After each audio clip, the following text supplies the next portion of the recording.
Everyone get their breakfast? Does it look good? Welcome to the 2016 Fall CAWPCA Workshop. My name is Tom Sgroi. I'm the Director of Engineering for the Greater New Haven Water Pollution Control Authority. I'm the President of the CAWPCA, and we have a great program today. A little sludge panel discussion. We have Call Before You Dig and some applications associated with that. And we're going to talk about biosolids. So, in addition to that, we tried to spread everything out a little bit this time and change it from the spring because we kind of packed a lot of stuff in. Give you a little bit more time to network in the coffee and cookie break there. So please do that.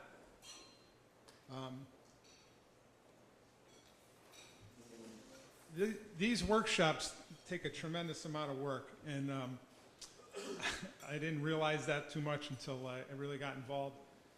There's people working behind the scenes, and people have done it for many years. I want to give special thanks to Mirtha Kalina, who's supported this organization since the beginning. For the last 10 years, we're changing the structure a little bit this year, so I'm going to talk about that later. Jackie Rowe has been a constant behind the scenes. That's where your checks are being mailed for the last 10 years. And Andrew Lord, who's sitting here in the front row, was one of the founders of the organization. So I think they deserve a big hand. And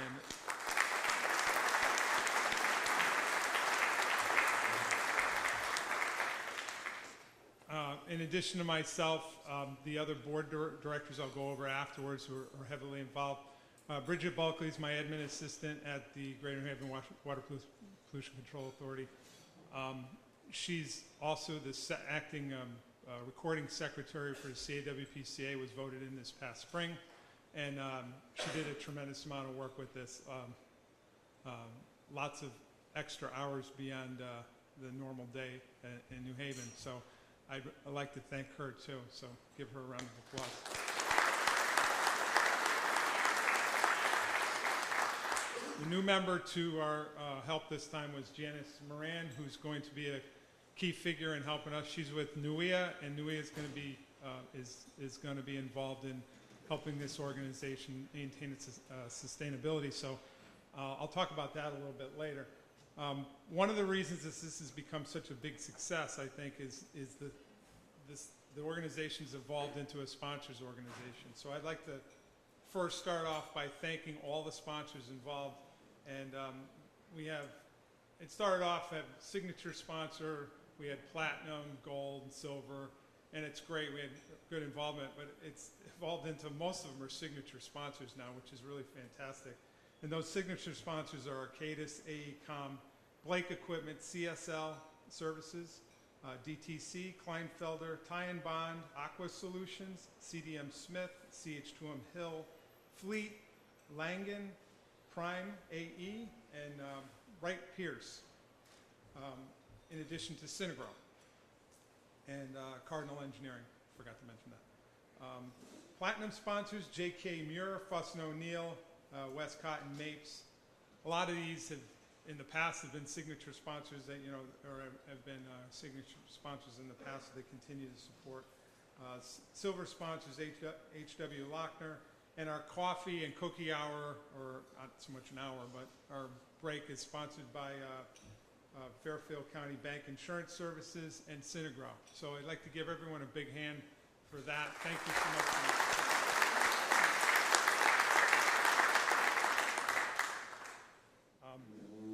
I'm going to go over the officers and the CAWPC board members. When I mention your name, if you're here, just raise your hand so everyone can acknowledge you. And if you have any questions or you want to provide input, if you want to become involved, go see one of the members on the board.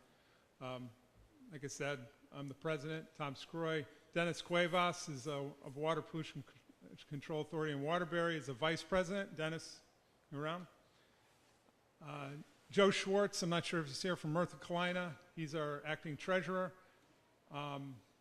Bridget Bulkley, like I said before, is the secretary. That's a non-board position. We thank her for being involved. Bill Brink, Bill, you here? There he is, City of Stamford. Andrew Lord, it's right in front here, East Haddam. Robbie Marshall, Volt Saybrook, I think she's over this table. Lee McNamara, Lee, he's back there in the second table. Larry Murphy's not here today. He's CDM Smith, he's one of our associate members. Bill Robinson, I know Bill's here, said hi. Jay Sheehan, Jay's in the back. And Brian Armett, who's going to be our moderator for our sludge discussion today. He's our honorary member, which we started this spring, and he's a former executive director of the Mattabesset District. So, I brought this slide up. You've seen it before if you came to this event. So, but I think it's pretty appropriate, just to get anyone that's doesn't understand, I guess, the wastewater industry, the water industry in throughout the country and the region. You have your different levels: national level, your Water Environment Federation. If you go to their events, they have the annual WEFTEC. This past year was in New Orleans. It's a great event, about 25,000 wastewater professionals, water and wastewater professionals. On a regional level, you have NUIA. They're located in Massachusetts, and NUIA runs the regional organization, and you'll see them all the time doing events in multiple states, but their annual event is in Boston and held in, what is it, the end of February? Is that what it is, Mary? End of January. Mary Berry's in the back there. Say hi, Mary. Mary's the executive director of NUIA. We're teaming with NUIA. Like I said, I'm going to talk about that in a bit. We have 2 state associations in the state of Connecticut. One is us, CAWPCA, where we like to refer to ourselves as a managers group. And then you have the Connecticut Water Pollution Abatement Association. That's generally the managers group, the operators group. And they serve 2 distinct roles. Operators group's been doing it a long time. They focus on education. They focus on the operators and ensuring that, providing content or providing education based more specific to the operators. CAWPCA was established more to get the word out for all the WPCAs, because in Connecticut it varies tremendously from one town to another. You have larger organizations like New Haven, where you have a sewer authority with multiple towns run in a certain way. You have other towns where the first selectman may be in charge of the WPCA or a town manager. So the idea here was to get all those groups involved, and so far it's worked very well. And recently there's been a lot of collaboration between the 2 groups. We have the 2 events a year. We being the CAWPCA have the 2 events, spring and fall workshop. We co-host with CWPAA the legislative breakfast every year. We do that together. And then CWPA has like a golf outing and numerous other events. So we try to complement each other. What's happening? I guess I just want to go briefly what's happening, because a lot's changed this past summer. Regular membership dues. What's Bernie Sanders? When you see Bernie Sanders, what do you think of these days? Regular membership dues have been eliminated. It's free. It sounds crazy, but it really made a lot of sense. We were sitting with the board. We used to get $50 for a membership, a community membership. And really, there's like 110 communities in the state of Connecticut. We were trying to bill for $50 for each of those communities, because it's not individual basis, it's community basis. So really, if a town, say the town of Southington, paid $50, then anyone could come to those events and they were a member. And we realized it's like, well, really all WPCAs in the state of Connecticut are members. There's really no need to try to collect $50. Matter of fact, it would almost cost us as much to try to extract that. We realized that when we were working with how to change the way we administer the organization. So that's a good thing. That doesn't mean it's completely free for everybody. Obviously, the sponsors, we enjoy your support, and that's one of the reasons that allowed us to do this. We obviously have event fees. We've held it at $50. We're going to be reevaluating that. There might be a small chance that that might bump up a little bit. Associate membership dues from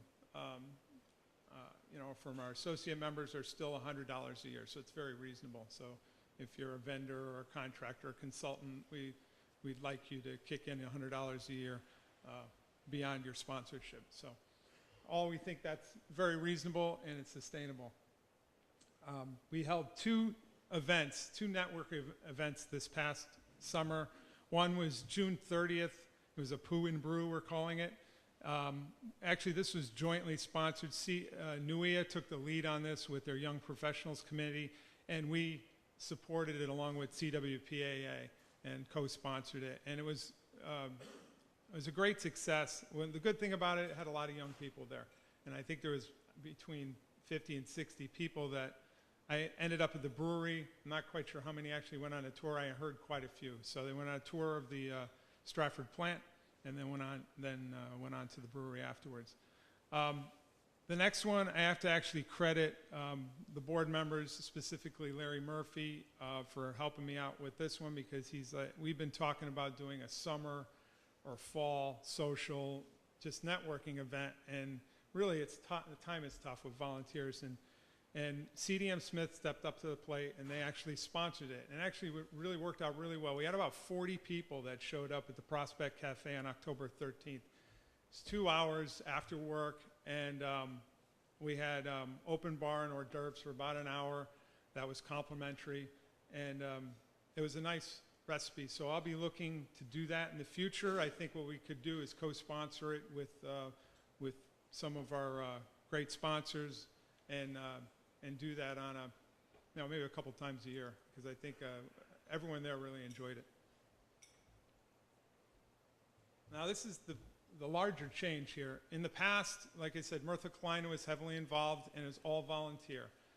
They were doing it out of the goodness of their heart, as supporting their organization, and then the board would collect the content from the WPCAs around, try to put these things together. Well, we're trying to make this more sustainable. So much so, so that people aren't so afraid to volunteer to be the president of the organization, and so there's not quite as much legwork or paperwork involved, I guess. So we asked NUIA to get some pricing on supporting the administration of the CAWPCA. Now that we have sponsors, we have some money in our bank account, and we continue to collect it every year. We figured we can pay some money to make sure that we're sustainable. So the accounting, the registrations, emails, mailing, event support. As of a couple months ago, we started transitioning that over to NUIA, and that's where you see Janice Moran was at the front desk. I can tell you how happy I was about a month ago when I woke up I got up, having my breakfast at 7:30, looked at my phone, and an email had already been sent out notifying of this event, and I hadn't done anything. It's because Janice had already been up very early, I guess, and got that email out. So this is how we want to operate in the future, so that emails get sent out, on a regular basis, and the sponsorships just follow through, and we, as the board, can just concentrate on content. Go to the website. There's a couple really nice tools on there. One's our legislative tool. At the bottom, this is just a snapshot of the main page. That's real-time legislative access to anything wastewater related, sorted. For the most part, it's accurate. Every so often, you may get some that are non-related. We try to remove those, but it's really nice, because you can see as the bill evolves, as it moves through the House and then gets approved. House, Senate moves through to get approved by the governor. You can follow it. Easy links to bill language, what was changed, and it's really been a nice tool. I've been told offline they've used it on several occasions for different things. So please go there as soon as session starts, and you can see how it works. Right now, if you click on there, you're going to get what's left over from last session. The workshops, they're all videotaped, and the content's on the website. One of the consultants called me the other day, and they were saying how helpful it was, even though they were trying to remember where they saw something, and they realized it was at one of our events, and they couldn't recall who said something on a particular topic, and they went back and just kind of reviewed it, and it was helpful for them. And they were the business development person, so I can imagine that this can be helpful on a lot of fronts for a lot of people. We're always looking for people to help out. Committee members need not be board members. So, we're looking for workshop committee, legislative committee, website committee, and sponsors committee. So if I can get people working on these things on the side, it just makes things go a lot smoother. It's not a tremendous amount of commitment involved, but just keep things moving and keep us all collaborating within the state. We have the annual Presidential Excellence Award. We changed the timing of that because all the other awards are given out by NUIA in the winter time, and we acknowledge them in the spring. So we'll be acknowledging our award at the spring workshop. Right now, it's open. The section on the website I don't have up right now, but there's a quick link on the website. We'll get it back up there, which will allow you to submit someone for nomination. But you can do that just by simply emailing any of the board members. So right now we're looking for our next award recipient. And you can go online and actually and read about what the requirements of those are, and it's fairly understandable. Some of them dedicated to wastewater a long time in the state of Connecticut has significant contributions. So, anybody watch World Series? Yeah. Everybody, right? It's one of the most watched World Series. I'm a huge baseball guy. Huge. Big Red Sox fan. And I've got to say that this is probably one of the best Game 7s or one of the better World Series I've ever seen. But it did touch me in a lot of different ways because it brought back a lot of memories to being a Red Sox fan prior to 2004 when they won the World Series. And it's all about perspective and the sports fan's perspective. I'm going to try to tie this into like perspective and how sometimes we lose perspective. But I was watching a lot of these fans, and you start to get a real feeling for what it's like to go without your team winning for such a long time. It was 86 years. I mean, it's Curse of the Bambino. I grew up with that. Bucky F. and Dent, Bill Buckner. If anyone's a Red Sox fan, they all know what these are. And there's a long list of these. If you go on Wikipedia, it's a lot longer than just 3 of all the downfalls of the Red Sox over the years.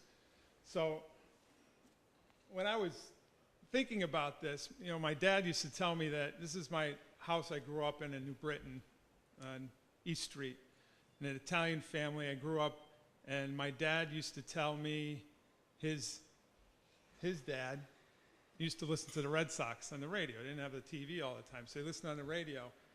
And he used to go out in the car and listen to the Red Sox in his 53 Nash Rambler. I didn't even know what that car was until I looked it up. I was like, that's a cool car. I'm sure it didn't look that good. But and I was like, why did he go out in the car and listen to it in the car, Dad? I was like, well, it might have had something to do with my grandma Jean, who probably didn't want him to listen to it in the house. So she probably had an issue with him listening to the game all the time, because as a Red Sox fan, you kind of get addicted and you get sucked in. So then years evolved, and my dad, I grew up with him listening to the games all the time, all summer. It's basically how I gauge my summer. It's just the heartbeat of the summer is baseball. And he had it on all the time, and then he'd turn it off. They would lose, and he'd turn it off. What's wrong, Dad? And he'd be all pissed off, and he's like, they blew it. They blew the game. So I grew up with this. So I'm so close to it. The perspective was they were never going to win. They could never win. And it was like, I just couldn't understand it. I thought there was like some higher power that it just wasn't going to happen. I'm looking at these Cubs fans, and even the Cleveland fans that haven't won in a long time, and they got to be thinking the same thing. And for me now, the Red Sox have won 3 World Series since then. It seems really ridiculous. It really does. Because, you know, you quickly realize that there's no jinx, there's no curse, there's a lot of superstitions. It has nothing to do with anything, really. It really comes down to the fact that, you know, the Cubs and Red Sox didn't win those years is because they were outmanaged, they were outplayed by more talented players. You know, the Cubs won because on that given day they were better than the other team. It just comes down to that, and it's so easy to look now and see how you can keep perspective, but it's when you're in it, you don't have that perspective. So when I'm thinking about biosolids and sustainability and what stops us, you have people, planet, profit. That's all sustainability there. You know, we're talking about ratepayers, we're talking about the environment, business, economy, how they all go together. We're going to have panel members working on each side of this. We have DEP on the panel. They're representing, you know, the environmental side. You have Sgroi on the panel, the business economy side. How easy would it be to lose perspective working in one of those agencies or one of those companies? You get frustrated. You lose perspective. That's why we're here, though, and that's what, you know, makes this great, is that I think, and I'd like everybody here, when they're listening to these panel members, try to put yourself in the other person's position. Have perspective. Don't lose perspective like a Red Sox or a Cub fan, that you're never going to win. We're never going to solve this problem where it's going to become an issue. Mutual perspective combined with collaboration, intelligence, or data, communication, persistence, and compromise. That's not perfect. I put that together. I didn't pull it off some website. I'm sure someone else could say it better. But I looked at this quote from Vince Lombardi, great Green Bay, one of the best coaches, I guess, in the history of football, arguably. Bill Belichick, I got to throw up there pretty soon, too. Individual commitment to a group effort. That's what it means to make a team work, a company work, a society work, a civilization work. If you go back to that last slide, environment, people, those are all working together. So like Vince nailed it, I think, in that particular aspect. So with that, I'm going to turn it over to moderator Brian Armette so we can have our panel discussion.